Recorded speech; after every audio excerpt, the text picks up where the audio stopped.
Good morning आप सभी को। आज हम लोग आधुनिक भारत के दूसरे चैप्टर उत्तरवर्ती मुगल सम्राट को लेकर आपके पास आए हैं। इस कोरोना काल में आपकी पढ़ाई में निरंतरता बनी रहे, इसलिए मैं भी अभी रोज़ आपको एक वीडियो रोज़ पोस्ट कर रहा हूँ।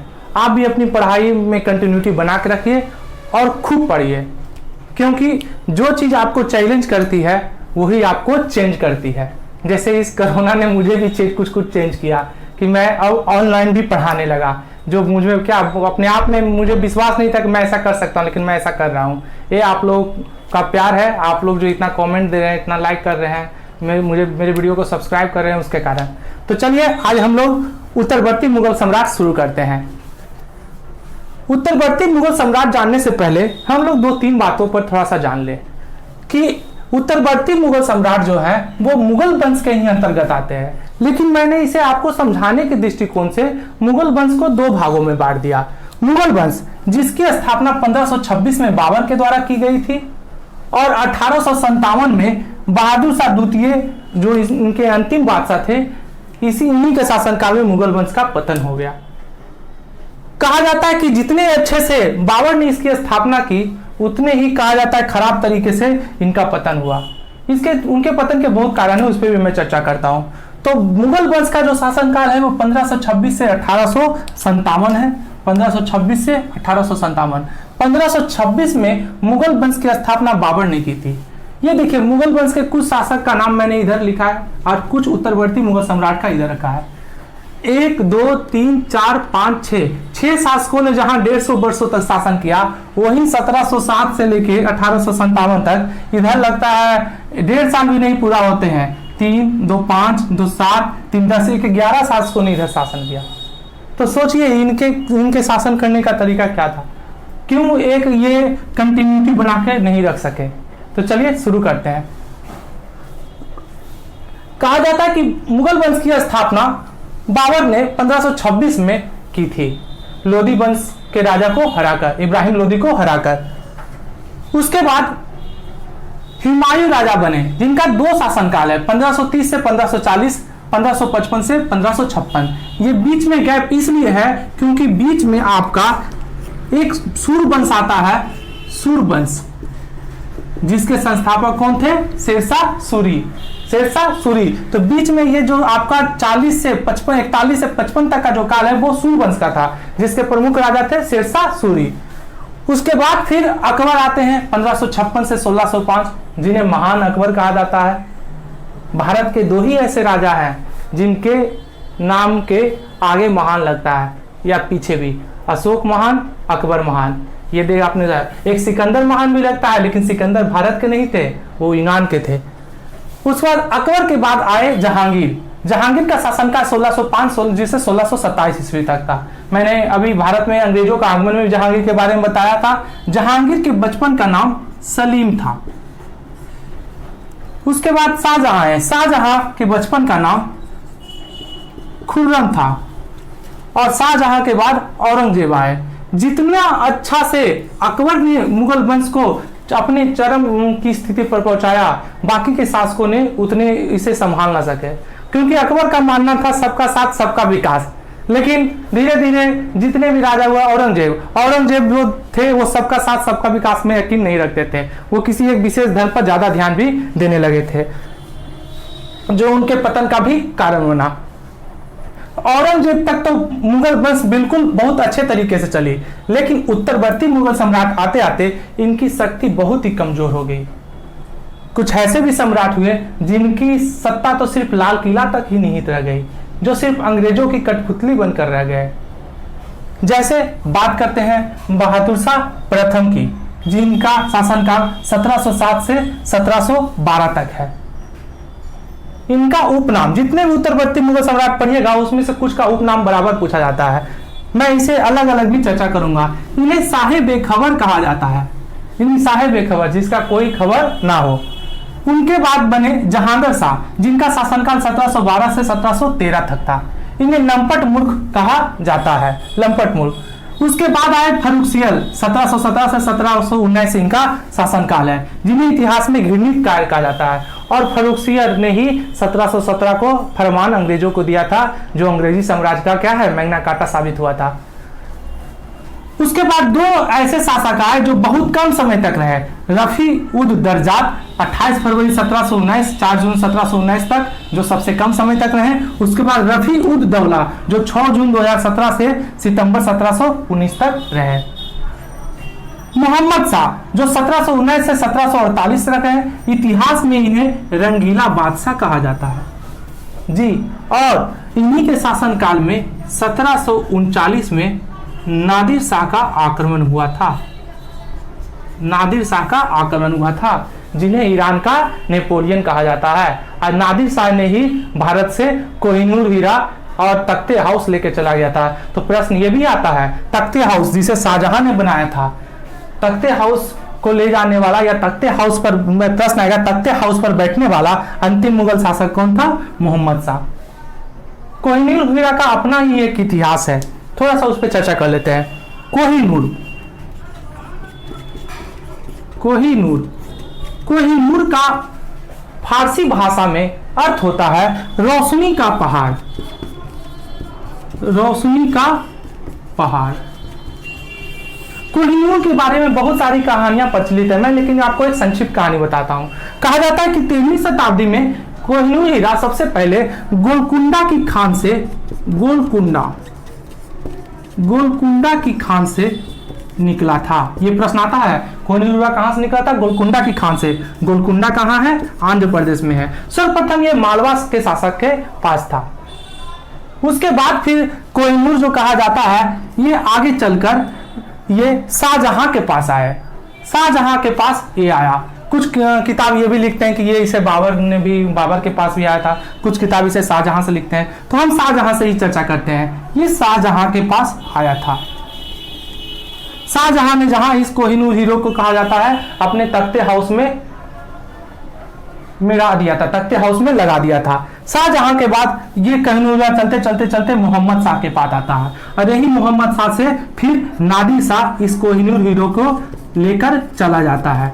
नादिर शाह के मृत्यु के बाद अहमद शाह अब्दाली, इसका सेनापति अहमद शाह अब्दाली, जो पानीपत के तृतीय युद्ध में भाग लिया था, अहमद शाह अब्दाली के बाद आता है। अहमद शाह अब्दाली के मृत्यु के बाद कहा जाता है ये कोहिनूर हीरा शाह शुजा के पास आता है। शाह शुजा ये हीरा शाह शुजा ने ये इस हीरो को फिर रंजीत सिंह को दिया। शाह शुजा ने इस हीरो को फिर किसे दिया? रंजीत सिंह को दिया। और रंजीत सिंह के बाद ये हीरा फिर राजा दिलीप सिंह के पास आया, उनके पुत्र दिलीप सिंह के पास। फिर गुजरात के युद्ध में कहा जाता है लॉर्ड डलहौजी ने 1848 में ये हीरा दिलीप सिंह से ले लिया और फिर इसे महारानी विक्टोरिया के पास भेज दिया। महारानी विक्टोरिया के पास भेज दिया। तब से ये हीरा भारत का कोहिनूर हीरा ब्रिटेन के पास है। तो उम्मीद करता हूँ आपने कोहिनूर का एक सेगमेंट अच्छा से पढ़ लिया। कोहिनूर हीरा से ज्यादा क्वेश्चन यही आते हैं कि कोहिनूर हीरा कहाँ से मिला था, तो ये आंध्र प्रदेश के गोलकुंडा की खान से मिला था। ठीक है, भारत में आपका कोहिनूर हीरा या तख्ते हाउस पर बैठने वाला अंतिम मुगल शासक कौन था? मोहम्मद शाह। कोहिनूर हीरा कहाँ गड़ा था हुआ था? तो शाहजहां के तख्ते हाउस में। उसके बाद नादिर शाह से अहमद शाह अब्दाली, अहमद अब्दाली से शाह शुजा, शाह शुजा से रंजीत सिंह, महाराजा रंजीत सिंह सिख साम्राज्य, और उसके बाद रंजीत सिंह से दिलीप सिंह से फिर आपको लॉर्ड डलहौजी, और लॉर्ड डलहौजी से महारानी विक्टोरिया। तो ये हमारा कोहिनूर का इतिहास था। मोहम्मद शाह जिसे रंगीला बादशाह कहा जाता है, इन्हीं के शासनकाल में नादिर शाह का आक्रमण हुआ। उसके बाद आते हैं अहमद शाह, जिनका शासनकाल 1748 से 54 है। उसके बाद आते हैं आलमगीर द्वितीय, जिनका शासनकाल 1754 से 1759 है। इन्हीं के शासनकाल में 1757 में प्लासी का युद्ध हुआ था। ये प्रश्न यहाँ आपके लिए, आप लोग कमेंट बॉक्स में देखिए। आप लोग कमेंट बहुत कम करते हैं, मुझे आप लोगों से शिकायत है। आप लोग कमेंट कीजिए। प्लासी का युद्ध में चर्चित जो जगह है प्लासी, ये वर्तमान में कहाँ है? आंसर बताइएगा, प्लासी वर्तमान में कहाँ है? उसके बाद आए शाह आलम द्वितीय, जिनका शासनकाल 1759 से 1806 है। इनके शासनकाल में पानीपत का तृतीय युद्ध हुआ था। इसके बाद आए अकबर शाह द्वितीय, जिनका शासनकाल 1806 से 1837 तक था। और जो सबसे लास्ट तो जो थे वो थे बहादुर शाह द्वितीय, जिन्हें जफर भी कहा जाता है। जफर इसलिए कहा जाता है क्योंकि ये बहुत अच्छे शायरी भी लिखते थे, इसलिए इन्हें जफर भी कहा जाता है। जिनका शासनकाल था 1837 से 57। 1857 की क्रांति में भाग लेने के कारण इन्हें निर्वासित कर रंगून भेज दिया गया था और 1858 में महारानी विक्टोरिया द्वारा मुगल साम्राज्य के पतन की या खत्म होने की बात कही गई और मुगल सत्ता ब्रिटिश में फिर समाहित होगी। तो ये था हमारा एक सार जो आपको मुगल वंश समझाने में बहुत मदद करेगा। ठीक है, ये हमारे हो गए मुगल वंश के शासक, जो जहां तक हमारा क्या है बहुत ही मजबूत था। और इस इतने राजा को हम लोग पढ़ेंगे उत्तरवर्ती मुगल सम्राट। ये जो इतने राजा हैं इसे हम मेडाइवल हिस्ट्री के अंतर्गत पढ़ेंगे मुगल काल के अंतर्गत, लेकिन अभी जो इतने राजा के बारे में पढ़ेंगे, इतने बादशाह के बारे में पढ़ेंगे, ये हम अभी पढ़ेंगे उत्तरवर्ती मुगल सम्राट के अंतर्गत। अब हम बारी बारी से मुगल सम्राट शुरू करते हैं। उत्तरवर्ती मुगल सम्राट, मैं चाहूंगा कि आप इसका स्क्रीनशॉट ले लें। तो हम लोग उत्तरवर्ती मुगल सम्राट के अंतर्गत जितने भी शासक हुए उसके बारे में एक एक कर जानेंगे। सबसे पहले बात करते हैं बहादुर शाह प्रथम की।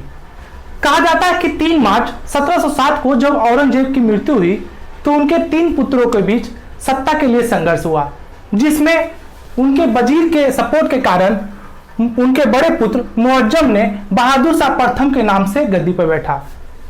एक बात और, औरंगजेब के कुल 5 पुत्र थे, लेकिन 2 पुत्रों की मृत्यु उनके सत्ता के दौरान ही हो गई थी। बाकी बचे 3 जो सत्ता के कारण फिर मारे गए और अंतिम पुत्र एक बहादुर शाह प्रथम के नाम से शासक बने। बहादुर शाह प्रथम का शासनकाल था 1707 से 1712 ईस्वी में।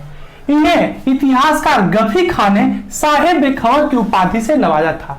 ये प्रश्न बराबर आता है, आप लोग एकदम नोट कीजिएगा। उत्तरवर्ती मुगल सम्राट से सबसे ज्यादा प्रश्न नहीं आता है। साहेब-ए-खबर किसे कहा जाता है, घृणितकार किसे कहा जाता है, रंगीला बादशाह किसे कहा जाता है, ये क्या किया जाएगा। ऐसे भी एक साइड राजा का नाम, एक साइड उसका उपाधि और मैच करने के लिए भी आता है, इसलिए इसे आप बहुत अच्छे से याद कीजिएगा। तो गफी खान ने इन्हें साहेब-ए-खबर कहकर संबोधित किया। इनके कार्यकाल की प्रमुख बातें क्या थी, तो संभाजी के पुत्र साहू जी को उन्होंने 1707 ईस्वी में मुक्त कर दिया। साथ ही साथ इन्होंने जजिया कर की वसूली बंद कर दी, जो सबसे बड़ी बात थी। जजिया कर क्या था, जजिया कर गैर मुस्लिमों से लिया जाने वाला एक कर था। कहा जाता है इनके शासनकाल में एक डच शिष्टमंडल जोशुआ केटलर के नेतृत्व में आया था। एक डच शिष्टमंडल था, जो मैंने पहले भी बताया था कि जैसे जहांगीर के काल में एक शिष्टमंडल हॉकिंस लेकर आया, फिर सर थॉमस रो आए थे, तो उस तरह से। बहादुर शाह प्रथम के बारे में इतिहासकार सिडनी ओवेन ने इनकी मृत्यु पर लिखा है कि ये अंतिम मुगल बादशाह हैं जिनके बारे में कुछ अच्छे शब्द लिखे जा सकते हैं। यानी अंतिम मुगल बादशाह जिनके बारे में कुछ अच्छे शब्द लिखे जा सकते हैं। किसने कहा, तब इतिहासकार सिडनी ओवेन ने। वास्तविकता में और मुगल औरंगजेब के बाद अगर किसी ने मुगल सत्ता का वास्तविक उपयोग किया तो बहादुर शाह प्रथम ही ने किया। बाकी सभी लोग अब देखिए पढ़िएगा कि इन्होंने सत्ता का क्या किया, विनाश ही किया। जब कहा जाता है कि बहादुर शाह प्रथम की मृत्यु हुई तो उनका शव 1 महीने तक ऐसे ही पड़ा रहा। क्यों, क्योंकि उनके चारों पुत्र फिर सत्ता के लिए संघर्ष करने लगे। उसके बाद जहांदर शाह, उनके पुत्र जहांदर शाह गद्दी पर बैठे, जिन्हें इतिहास में लंपट मूर्ख कहा जाता है। जहांदर शाह को गद्दी पर बिठाने में उनका प्रमुख योगदान ईरानी गुट के नेता जुल्फिकार खां का था। जहांदर शाह ने मालवा के सूबेदार जय सिंह को मिर्जा राजा की उपाधि दी थी। बहुत इंपॉर्टेंट, मिर्जा राजा की उपाधि जय सिंह को किसने दी थी, जहांदर शाह ने। जहांदर शाह का नाम एक लाल कुमारी वैश्या से भी जोड़ा जाता है। कहा जाता है उनकी महिला मृत थी, कुछ किताब उसको नृत्यांगना भी लिखते हैं। तो लाल कुमारी महिला से किनका संबंध था, जहांदर शाह का। अब बात करते हैं फर्रुखसियर। यहीं पर देखिए एक ऐसे किंग मेकर की उदय होता है जो इतिहास में 3 से 4 राजा को बनाने का काम किया। फर्रुखसियर, जिनका शासनकाल है 1713 से 1719। इतिहास में इन्हें घृणित कायर के नाम से जाना जाता है। और सबसे इंपॉर्टेंट जो बिहार के एग्जाम में पूछे जाते हैं कि किस मुगल बादशाह का राज्याभिषेक पटना में हुआ था, तो जी आप लोग जान लीजिए, फर्रुखसियर। फर्रुखसियर का राज्याभिषेक पटना में हुआ था। बहुत इंपॉर्टेंट प्रश्न है आपके लिए, फर्रुखसियर का राज्याभिषेक पटना में हुआ था। फर्रुखसियर सैयद बंधुओं की सहायता से राजा बने, बादशाह बने। उनमें से सैयद बंधु बादशाह बनने का उन्होंने अब्दुल्ला खां को वजीर, तथा हुसैन अली को मीरबख्शी का पद प्रदान किया। सैयद बंधुओं को इतिहास में किंग मेकर कहा जाता है। सैयद बंधु के नाम क्या थे? अब्दुल्ला खां, हुसैन अली, अब्दुल्ला खां, हुसैन अली। साथ ही साथ जो आपको सबसे बड़ी बात जो अंग्रेजों के शासनकाल की थी, जो अंग्रेजों को मदद किया 1717 के फरमान के तहत, मैंने पहले ही बताया था कि फर्रुखसियर उस समय एक फोड़े से पीड़ित था, तो एक डॉक्टर जो थे हैमिल्टन ने इनके फोड़े का इलाज किया। इससे खुशी होकर इन्होंने अंग्रेजों को व्यापार की बहुत सारी सहूलियतें प्रदान की। पिछले वीडियो में मैंने बताया था अंग्रेजों के आगमन के समय। तो ये थे हमारे फर्रुखसियर को क्या कहा जाता है? गिरनीकार। और सबसे बड़ी बात, इन्होंने 1716 में सिख नेता बंदा बहादुर की हत्या कर दी थी। बस ये भी इंपॉर्टेंट प्रश्न है, बंदा बहादुर की हत्या किसके शासनकाल में हुई? फर्रुखसियर के शासनकाल में। अब बात करते हैं दो राजाओं की, रफी उद दर्जात, रफी उद दौला। इनका शासनकाल बहुत ही छोटा था। रफी उद दर्जात का शासनकाल 28 फरवरी 4 जून से 1719 तक था। इनके बारे में ज्यादा किताब मिलेगा भी नहीं, लेकिन मैंने चूंकि शुरू में ही बता दिया था इसलिए इसकी चर्चा कर देता हूं। सबसे कम समय तक शासन करने वाला बादशाह कौन था? रफी उद दर्जात, जिनकी मृत्यु क्षय रोग से हुई। उसके बाद आए रफी उद दौला, जिनकी मृत्यु पेचिश रोग के कारण 1719 में हुई। इन्होंने शाहजहां द्वितीय की उपाधि धारण की थी। सैयद बंधु का प्रभुत्व यहीं से आपका शुरू हो जाता है, फर्रुखसियर से, रफी उद दर्जात से, रफी उद दौला से। यहाँ पे फर्रुखसियर को क्या कहा जाता है कि फर्रुखसियर सैयद बंधुओं के प्रभाव से मुक्त होने के लिए उसकी हत्या करवाना चाहता था, लेकिन सैयद बंधु इसको भाप गए और उन्होंने ही फर्रुखसियर को अंधा करके मरवा दिया। फिर आते हैं रफी उद दौला सैयद बंधु के नेतृत्व में। फिर सैयद बंधु के नेतृत्व में राजा बनते हैं मोहम्मद शाह। लेकिन मोहम्मद शाह को अगर कहा जाता है रंगीला बादशाह, लेकिन उन्होंने एक बहुत अच्छा काम किया। सबसे पहले तो इन्होंने सोचा कि ये सैयद बंधु जो बना रहे हैं, बिगाड़ रहे हैं, सबसे पहले इन्हीं को ही मारा जाए। तो इन्होंने क्या किया? सबसे पहले सैयद बंधुओं की क्या कराई? हत्या करवा दी। जो इन्होंने राजा बनवाया, जिसे इन्होंने राजा बनवाया, उसकी हत्या इन्होंने करवा दी। मोहम्मद शाह, जिनका शासनकाल 1719 से 1748 तक है, इतिहास में इन्हें रंगीला बादशाह के नाम से जाना जाता है। इनके शासनकाल में बहुत सारे स्वतंत्र राज्य स्वतंत्र हो गए, जैसे बंगाल में मुर्शिद कुली खां, अवध साउदूद खां के नेतृत्व में, हैदराबाद निजामुल मुल्क यानी चिनकिलिज खां के नेतृत्व में, निजामुल मुल्क को चिनकिलिज खां भी कहा जाता है, भरतपुर चूड़ामन व बदन सिंह के नेतृत्व में। तो इनके शासनकाल की एक प्रमुख बात है कि इतने स्वतंत्र राज्य स्थापित हो गए। अब बात करते हैं मोहम्मद शाह के शासनकाल की सबसे प्रमुख बात। 1739 में नादिर शाह का आक्रमण मोहम्मद शाह के ही शासनकाल में हुआ था। साथ ही साथ नादिर शाह ने जब भारत पर आक्रमण किया तो अपने साथ कहा जाता है कोहिनूर हीरा, तख्ते हाउस, सभी और बहुत सारे पैसे यहाँ से लूटकर ले गया था। नादिर शाह का आक्रमण का प्रमुख उद्देश्य ही क्या था? भारत से धन को लूटना। नादिर शाह को ईरान का नेपोलियन कहा जाता है। नादिर शाह को ईरान का नेपोलियन कहा जाता है। आपको तो ये भी पता है भारत का नेपोलियन किसे कहा जाता है? जी सही सोच रहे हैं, भारत का नेपोलियन समुद्रगुप्त को कहा जाता है। भारत का नेपोलियन किसे कहा जाता है? समुद्रगुप्त को। लेकिन मेरा प्रश्न आपसे ये है, किस इतिहासकार ने समुद्रगुप्त को भारत का नेपोलियन कहा है? फिर से, किस इतिहासकार ने समुद्रगुप्त को भारत का नेपोलियन कहा है? आप अपना आंसर नीचे कमेंट बॉक्स में लिखें। 1740 में जब नादिर शाह ने इनके शासनकाल में आक्रमण किया, यहाँ से बहुत सारे धन ले गए, साथ ही साथ कहनूर हीरा भी ले गया। कहनूर हीरा के बारे में मैंने थोड़ा सा बताया भी था।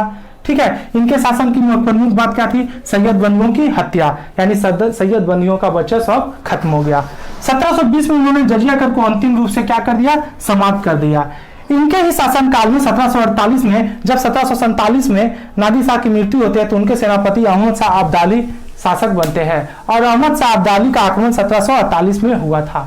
अहमद शाह अब्दाली को दुर्रे दुरानी कहा जाता है, जिसका अर्थ होता है युग का मोती। बहुत इंपॉर्टेंट प्रश्न, दुर्रे दुरानी किसे कहा जाता है? अहमद शाह अब्दाली, जिसका अर्थ क्या होता है? युग का मोती। भारत का नेपोलियन किसे कहा जाता है? समुद्रगुप्त। ईरान का नेपोलियन किसे कहा जाता है? नादिर शाह। तो ये मोहम्मद शाह तक थे। मैं चाहता हूं आप इसका स्क्रीनशॉट ले लें, इसके बाद हम आगे के शासक के बारे में चर्चा करेंगे। मोहम्मद शाह की मृत्यु के बाद अहमद शाह बादशाह बने, जिनका शासनकाल 1748 से 1754 तक था। अहमद शाह अब्दाली ने 5 बार आक्रमण इनके शासनकाल में किया।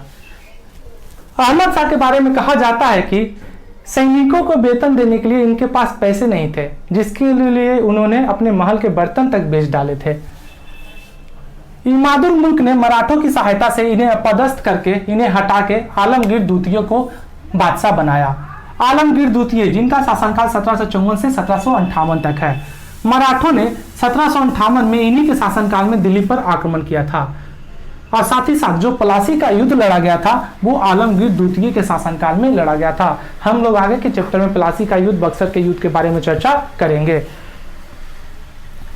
आलमगीर द्वितीय के बाद शाह आलम द्वितीय राजा बादशाह बनते हैं, जिनका शासनकाल 1759 से 1760 तक था। जब आलमगीर द्वितीय की मृत्यु हुई तब शाह आलम द्वितीय पटना में थे और पटना में ही शाह आलम द्वितीय स्वयं को बादशाह घोषित कर दिया। इनका मूल नाम अली गौहर था। शाह आलम द्वितीय का मूल नाम क्या था? अली गौहर।